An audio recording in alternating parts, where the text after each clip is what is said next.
네, 오늘은 픽 인터뷰 두 가지를 준비했습니다. 두 번째 모신 분은 김용태 국민의힘 최고위원인데요. 이준석 당대표와 함께 국민의힘의 젊은 피입니다. 오늘 마무리되는 문재인 정부에 대한 평가, 그리고 내일부터 몇 시간 후에 시작하는 윤석열 정부의 과제를 함께 짚어보도록 하겠습니다.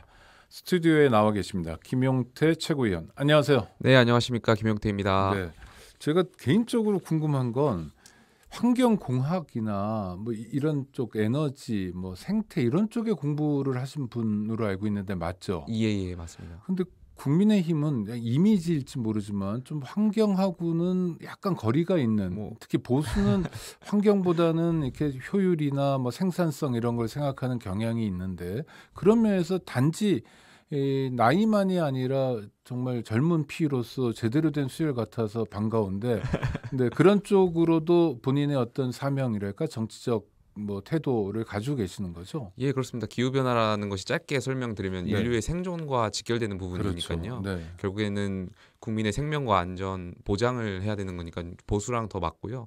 미국이나 유럽의 보수당도 기후 변화 위기 대응에 더 앞장서고 있습니다. 네, 그러니까 보수라는 게 뭔가를 가치를 네, 지킨다는 측면에서 국민과 국가를 지키기 위해서는 기후 위기에 능동적으로 대처해야 된다. 그러면서 보수하고 반하는 가치가 아니다. 예. 아이, 고맙습니다. 그런데 실제로는 4대강 사업만 하더라도 윤석열 정부에서 이명박 정부 때 4대강 사업을 이어서 하겠다든지, 또 탈원전 정책을 폐기하고 원전을 적극적으로 하겠다든지 하는 것은 조금 아쉬운 대목 아닌가 싶은데 어떻게 설명하시겠습니까? 원전에 관련된 이제 에너지 안보에 대한 측면인데요. 우리 대한민국은 에너지 수급이 그러니까 자체적으로 생산할 수가 없기 때문에 에너지 빈국이죠. 그러다 보니까 에너지를 다른 나라에서 수입하는 과정의 그 안보, 에너지 수송로라고 하는 안보도 굉장히 중요하고요. 에너지가 없으면 저희가 어떤 산업이나 경제 성장도 어렵기 때문에 안보적인 관점에서 시민들 삶도 어렵죠. 에너지가 없으면. 예, 그래서 원전이라는 건 사실 좀 조심스럽게 접근해야 되는 건 맞습니다. 왜냐하면 산업 그 원전 폐기물에 대한 문제도 있기 때문에 이런 좀 다각적으로 현실적인 문제는 다 다각적으로 고려해서 좀 판단해야 되지 않나 싶습니다. 그러면 당에서 그런 얘기도 논의하고 그러는 거죠. 그러니까 행정부가 하고 싶어하는 것도 있지만 또 당에서 그 뒷받침도 해야 되고 또 정부를 견인하기도 해야 될 거 아닙니까? 저는 원전 사용에 있어서 현실적으로 탈원전을 반대하지만 현재 존재하는 원전을 계속해서 사용하기 위해서는 또 보수 정당이 그거를 말하기 위해서는 먼저 국민들께 원전 폐기물에 대해서 어떻게 처리해야 되는지 사회적 합의를 이끌어야 된다고 말씀드리고 있습니다. 저희가 먼저 국민들께 설득을 하는 과정이 필요하다. 그러니까 국민의힘 김용태 최고위원은 둘 중에 하나로 가기보다는 대안을 갖고 원전 문제도 봐야 된다 이렇게 말씀해 주시네요. 고맙습니다.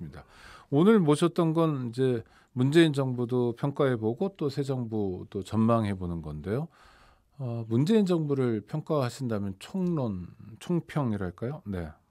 저는 글쎄요, 그 문재인 정부가 지난 5년 동안 많은 국민들 갈라치기하고 선동했던 것에 대해서는 굉장히 아쉬운 평가를 가지고 있습니다. 대통령께서 너무 지지자들만을 위한 정치를 하시지 않았나. 그러니까 과거에 노무현 대통령 같은 경우는 본인의 소신이나 어떤 국정을 이해하는 과정에서 반대편을 설득하고 또 본인 지지층과는 반대되는 의견을 말씀하신 적도 있었는데 그런 과정이 문재인 대통령께서는 없지 않았나. 그런 점이 좀 아쉽다고 생각하고 있고요. 어쨌든 오늘 마지막 날인데 저는 그래도 대통령께 참 고생하셨다는 말씀 꼭 전달하고 싶습니다. 네, 그러면 이제 아쉬운 부분은 갈라치기 선동이라고 하고, 그러면 긍정적으로 평가할 면이 있다면 어떤 걸까요?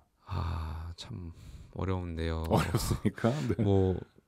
윤석열 저희 당선인을 검찰총장에 임명하신 것, 그리고 최재형 감사원장을 임명하신 거에 대해서는 긍정적으로 평가하고 싶습니다. 아이고, 네. 마지막인데 그래도 좋은 얘기를 해주시죠. 왜냐하면 잘못하면 조롱이 되니까. 하여튼 그래도 이를테면 많은 사람들이 얘기하는 게 부패는 없었다든지 이런 얘기도 하는데 그런 건 긍정적으로 평가하지 않으시나요? 저는 긍정적으로 좀 더 저희가 진보적으로 또 많은 걸 생각해 본다면 주 52시간제 정도? 그거는 여러 가지 경제 성장에 대해서 많은 논의가 필요하겠지만 어쨌든 많은 국민들께 좀 저녁 있는 삶을 드리지 않았나. 노동 존중이나 이런 거는 긍정적으로 평가한다. 고맙습니다. 자, 이제 한 6시간 후면 새로운 정부가 출범하게 되는데요. 과제가 많은데 시급한 과제를 꼽아보신다면 어떤 게 있을까요?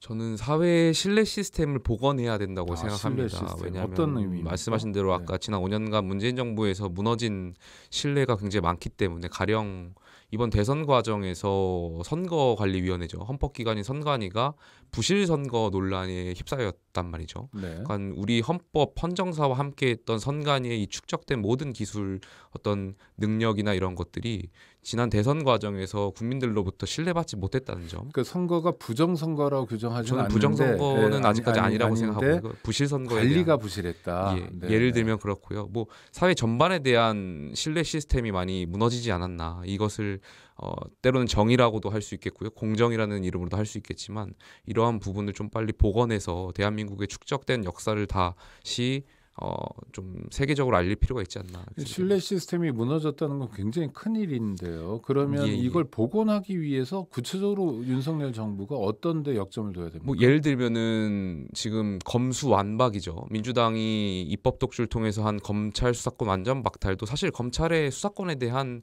신뢰 시스템이 민주당 입장에서는 무너졌다고 생각하는 거거든요. 그렇기 네. 때문에 이런 것들 검찰 내부에서도 물론 이 법안이 되었지만은 좀 자체적으로 공공기관들이 국민들께 어떤 기대를 저버린 거에 대해서 복원할 수 있는 과정이 필요하지 않나 생각됩니다. 근데 정말 아쉬운 건 보통 취임 하루 전쯤이면 새로운 정부의 국정 운영에 대한 기대감이 넘쳐나는 시간이잖아요. 근데 역대급으로 지금 좀 낮아요. 아닙니다. 이걸 지적하는 사람들은 대표적으로 뭐 언론도 그런데 집무실 이전 과정에서 너무 일방적으로 몰아붙였다 이런 지적도 있는데 이런 건 당에서는 또 김영태 최고께서는 어떻게 보십니까? 아직 저희가 해보지 않은 길이기 때문에 사실 두려워하시는 분도 있지만 저는 저희 당선인께서 그 선거 과정에서 청와대를 국민들께 돌려드리겠다라는 약속을 지키기 위한 그런 절실함이랄까요? 그런 약속 이행 과정을 좀 존중해서 평가해 주셨으면 좋겠다 이런 말씀드리겠습니다. 그 손해 본 건 사실이죠. 그러니까 뭐랄까요? 국정 지지도에서 퍼센테이지 지지도가 좀 떨어진 건 맞는 거죠. 글쎄요, 제가 한번 확인을 해봐야 될 것 같은데 꼭 그 용산 이전 문제가 국정 그럼 다른 이유 때문인가요? 여러 가지 이유가 있을 수 있는데 그건 한번 다시 확인해봐야 될 것 같습니다. 그러니까 제가 여쭙고 싶은 거는 윤석열 정부가 어떤 국민들의 바람 속에서 출범해야 되는데 실제로 마지막 갤럽 여론조사 같은 경우에는 문재인 대통령 국정 수행에 대한 지지도가 45% 나왔고 윤석열 정부에 대한 국정 기대감이 42%였던 적이 있었잖아요. 최근 마지막인가 그랬는데 이런 건 좀 이례적인 여론조사잖아요. 물론 여론조사가 여론을 다 보여주는 건 아닌데 이런 면에서는 어떻게 평가하시는지 좀 아쉬운 점은 어떤 건지 이런 게 궁금합니다. 그 용산 이전 관련해서도 신구 권력이 좀 충돌하는 모습을 보여 뻔했잖아요. 그러니까 저희가 윤석열 정부가 국민들께 약속한 과정을 이행하는 데에서 지금 문재인 정부와 이견을 보이거나 아니면 문재인 정부가 사실 도움을 잘 주지 않았던 부분들이 있었던 것 같고 그런 부분에서 국민들께서 많이 좀 우려된 목소리가 있었던 것 같습니다. 근데 이런 과정은 저희가 이제 내일부터 출범하고 저희 국정 목표가 상식이 회복되는 나라를 설정한 것만큼 아까 말씀드린 대로 신뢰 시스템을 복원하는 과정에서 좀 더 지켜봐 주신다면 저희 윤석열 정부가 그러니까 많은 국민들께서 윤석열 정부에 요구하는 것 대통령다운 대통령을 원하고 나라다운 나라 그러니까 이런 공정하고 상식을 원하시잖아요. 이런 부분을 좀 이행하는 과정을 좀 지켜봐 주신다면 저는 많은 국민들께 기대에 부응할 수 있도록 그런 정부가 될 수 있지 않나 생각합니다. 지금 정권 인수 단계여서 그렇지 이제 막상 출범을 하면 국민이 바라는 방향으로 윤석열 정부가 가게 될 거다라고 전망해 주신 거고 그랬으면 좋겠습니다. 그런데 인사 문제에서 약간의 난맥상들이 보였습니다. 김인철 교육부 총리 후보자는 이제 자진 사퇴를 했는데 그분 말고도 꼭 야당에서 문제 제기를 해서가 아니라 정호영 후보자 같은 경우도 있고요. 또 한동훈 후보자라든지 한덕수 국무총리 후보자도 그렇고 정말 일반 시민들 입장에서 상상하기 어려운 일탈들이 있었는데 이분들 문제는 좀 해결하고 넘어가야 되는 게 아닌가 하는 의견도 있는데 어떻게 보세요? 저는 정호영 장관 후보자 같은 경우 저희가 지난달에 아마 최고위원으로서 공개적으로 사퇴해야 된다 목소리를 냈던 것 같은데요. 김용태 최고위원께서 육성으로 그렇게 하셨다. 제가 최고위원회에서 그 좀 부담스럽지 않습니까? 그러면 제가 목소리를 냈었던 이유 중에 하나가 저희는 국민의힘이 지난 5년간 야당 생활을 하면서 정말 민주당과 달라야 한다고 생각했습니다. 제가 민주당의 조국 사태를 보고 조국 전 장관을 옹호하는 민주당의 젊은 정치인들 향해서 586 앵무새라고 비판도 많이 했고 네. 소신을 지켜라라고 말씀을 많이 드렸는데 저희 당은 이 과정에서 국민의 눈높이와 맞지 않는 그러니까 장관은 굉장히 사회적 지도층이고 또 사회적 어떤 도덕을 요구하는 자리인데 이해충돌의 의혹이 있는 것만으로 굉장히 부적절하다고 생각했고 그러니까 정호영 보건복지부 장관 후보자는 사퇴하라 이렇게 그렇게 말씀드렸습니다. 거고요. 그래서 지금 뭐 여기까지 왔는데 어쨌든 저는 인사에 대해서는 대통령의 임명 권한을 존중해야 된다고 생각하고 있고요. 조금 더 지켜봐 주신다면 뭐 지금 인청 중이니까요. 아마 국민의 상식에 부응하는 인사가 되지 않을까 싶습니다. 지방선거가 얼마 남지 않았습니다. 이제 뭐 3주 조금 더 남았는데 선대위 활동도 하시는 거죠? 예, 이번에 부위원장으로 활동하고 있습니다. 네, 유독 지금 관심을 갖는 지역이 경기도지사 맞습니까? 당에서도 그렇게 보고 계시나요? 아무래도 저희가 대선에서는 이겼지만 경기도 선거 자체에서는 저희가 지난 대선에서 졌기 때문에 좀 중요한 지역으로 보고 있습니다. 그러니까 져서 중요한 겁니까? 아니면 뭐 인구도 굉장히 많은 인구가 제일 많죠. 예, 광역시도고요. 네. 그리고 또 이 지역이 전임 도지사가 이재명 지사였고 네. 굉장히 중요한 승부처로 보고 있습니다. 네, 그럼 경기도에서 이기면 지방선거 승리다라고 봐도 크게 틀리지 않는 건가요? 뭐 꼭 그렇진 않습니다만 저희는 뭐 17개 광역단체장 중에 과반 이상을 목표로 하고 있고요. 그중에 경기도지사도 당연히 저희가 이겨서 좀 많은 국민들께 기대에 부응할 수 있는 그런 모습을 보이고자 하고 있습니다. 그래서 이제 판이 커지고 있습니다. 안철수 대통령직 인수위원회 해산됐습니다만 인수위원장도 나오고요. 이재명 상임고문도 나오는데 어떻게 보셔요?